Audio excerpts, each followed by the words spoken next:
மத்திய பட்ஜெட்டில் பருத்தி இறக்குமதி மீதான 11% வரியை முழுவதுமாக ரத்து செய்ய வேண்டும் என்று பஞ்சாலை உரிமையாளர்கள் கோரிக்கை வைத்திருக்கின்றனர்.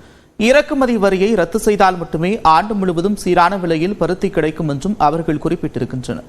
இதுகுறித்த செய்தி தொகுப்பை தற்போது பார்க்கலாம்.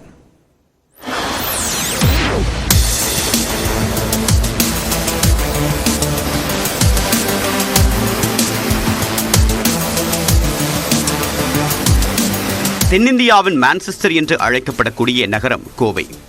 இங்கு சிறியதும் பெரியதுமாக 1000க்கும் மேற்பட்ட பஞ்சாலைகள் மற்றும் அது சார்ந்த தொழில் கூடங்கள் இயங்கி வருகின்றன.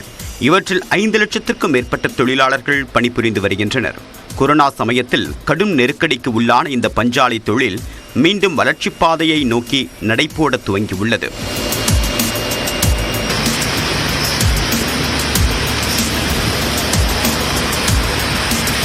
இந்நிலையில் 2025-26 ஆண்டுக்கான மத்திய பட்ஜெட்டில் பஞ்சாலை தொழில் வளர்ச்சிக்கான அறிவிப்புகள் வெளியாகும் என்ற எதிர்பார்ப்பில் பஞ்சாலை உரிமையாளர்கள் இருந்து வருகின்றனர். குறிப்பாக மூலப்பொருட்களின் விலை சீராக இருந்தால் மட்டுமே பஞ்சாலை தொழில் சிறப்பாக இருக்கும் என்று கூறும் தென்னிந்திய நூற்பாலைகள் உரிமையாளர்கள் பருத்தி மீதான 11% இறக்குமதி வரியை ரத்து செய்தால் மட்டுமே விலை ஏற்ற இறக்கம் இன்றி சீராக இருக்கும் என்று தெரிவித்துள்ளார். இப்போ அமெரிக்காவில் நியூ பிரசிடென்ட் வந்திருக்கிறாங்க.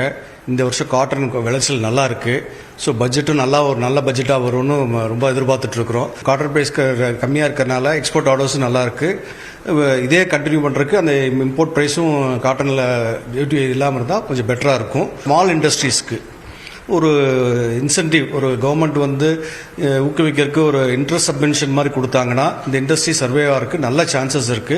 நம் நாட்டில் ஏக்கருக்கு 400 முதல் 500 கிலோ பருத்தி மட்டுமே விளைவிக்கப்படுவதாகவும், ஆனால் பிரேசில் போன்ற நாடுகளில் ஏக்கருக்கு 2000 கிலோ வரை பருத்தி உற்பத்தி செய்யப்படுவதாகவும் கூறப்படுகிறது.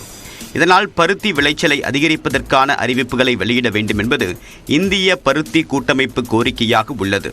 வேர்ல்ட்ல காட்டன் விலை இந்தியாவை விட கம்மியா இருக்கு.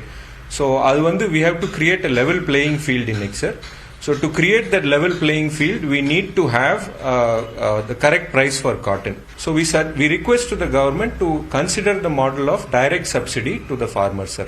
So, if some steps are taken to improve the cotton yield, we feel that industry will have a great future.